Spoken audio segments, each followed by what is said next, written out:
કરવા નથી. કારણ જાણો છો? તો ચાલો હું તમને કારણ જણાવું. મારા પહેરવેશ પરથી તો તમે મને ઓળખી જ ગયા હશો કે હું કોણ છું.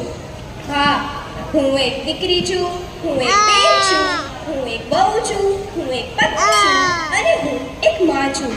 અને સૌથી મહત્વનું કે હું એક સ્ત્રી છું. મારા કપડા પરથી તમે મારું ચરિત્ર ન ઓળખી શકો. તમારા ખરાબ વિચારોથી તમે મારી આત્માને ન સ્પર્શી શકો. ના મતલબ ના. આજે પણ ભારત જેવા મહાન દેશમાં મારી સુંદરતાને નષ્ટ કરવા માટે એસિડનો ઉપયોગ થાય છે. અને અગર ખબર પડી કે ગર્ભમાં છોકરી છે તો મને મારી નાખવામાં આવે છે અને મારાથી મારા અધિકાર છીની લેવામાં આવે છે. ગામ હોય કે શહેર, માણસ પોતાનો અહંકારને સંતોષ આપવા માટે મને ત્રાસ આપે છે અને મને સતાવવામાં આવે છે. મને સહાનુભૂતિ નથી જોતી, જોઈએ છે તો ફક્ત અને ફક્ત આદર. તમારું દીધેલું દુઃખ અને કષ્ટ હું સહન કરું છું એનો મતલબ એ નહીં કે હું નબળી છું.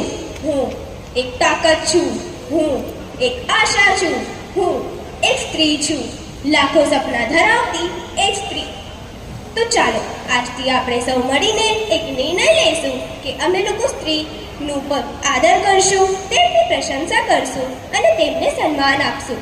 અને છેલ્લે હું મારી વાણીને વિરામ આપતા એટલું જ કહીશ કે नारी तू मान है, सम्मान है, तो हमारी संस्कृति की शान है. नारी तू शक्ति है, भक्ति है, तो हमारी जीवन ज्योति की अभिव्यक्ति है. नारी उत्कृष्ट है, अभिलाषा है, तो नर हृदय की आशा है.